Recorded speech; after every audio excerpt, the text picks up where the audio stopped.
strangely apt that the one review I wait to write after the Oscars just so happens to be Moonlight. Just before the Oscars, I even changed my little ranking system and said that this was actually the one film that could upset La La Land for Best Picture. Here's my face before the Oscars. It is number one, most likely to win. Seems like a no-brainer. Here's my face now.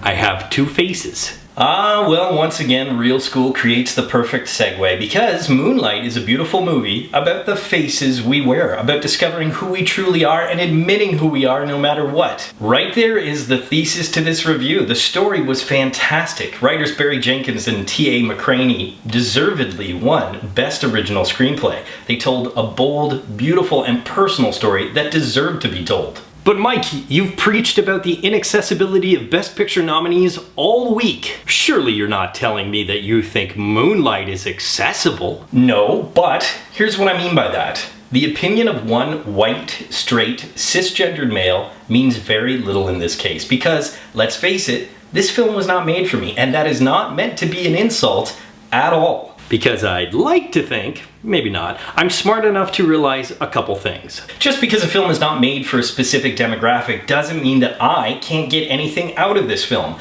Much like my review for Manchester by the Sea, I'll say the same thing. Anyone with a heart will get something out of Moonlight. Finding oneself is something that almost everybody on this planet has had to do, even if it's not as dramatic as it is in the film. And simply because this wasn't made for a wide audience doesn't mean that it's not a story that deserves to be told. It's the kind of film that can inspire future filmmakers and cinephiles that, quite frankly, at this point, haven't found a voice for themselves yet. Which, to put succinctly, is what I think film is all about. Having the hindsight of writing this review after the Oscars does actually support a few of my thoughts on the film, most notably Barry Jenkins being nominated for Best Director, but not winning. So what does that say? Listen, it is a beautifully shot film. The use of color, lighting, and cinematography was absolutely stunning, and it could have easily won any of the Oscars, especially directing or cinematography. But to me, it speaks volume about the story of the film, not the script, how the story unfolds visually. Because once again,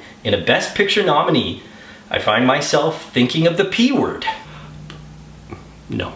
Pace. Because once again, I find myself asking for the very last time this year, why is it these Oscar contenders for Best Picture, these powerful, emotional, and personal films, never have an editor's touch? Is it because it's too personal to the filmmakers? They simply can't part with anything that they've made? That seems to be writer-director Barry Jenkins' biggest issue. He just couldn't let go of some of the sequences that he shot. Much like Manchester by the Sea, I question, is the art too personal? Why is it that these directors just can't separate themselves from their art? And often that makes the story suffer. Part of the issue is the main character in all three phases of his life that we see on screen is very stoic.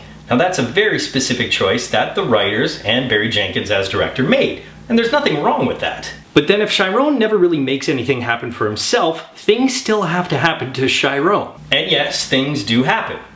At times. But systematically, Moonlight is a picture that centers around a character that lets things happen to him. He absorbs the world around him rather than changing it. Now that's part of his charm, it's part of why you relate to him, but it does slow things down. But the one thing you can't take away from Jenkins is he knew exactly what he wanted to get out of this movie, and he knew how to get what he wanted to get out of his actors. Even some actors who didn't seem to have that long of a workday. Mahershala Ali is having a tremendous year. I'm glad he won. And the fact is, I loved his character Juan because he was a father figure. He gave Chiron some amazing advice, and it came from a source you wouldn't typically expect. And as a result, earned an Oscar for about 15 minutes of screen time. And Ali's performance was indicative of what I really liked about Moonlight, and that's the fact that in a predominantly African-American film, not a single character was a stereotype. Now some were very close, but then they broke the mold. Ali's character was a drug dealer, and yet he's not violent. He didn't kill anyone on screen, and the fact is, being a father figure and giving life advice to Chiron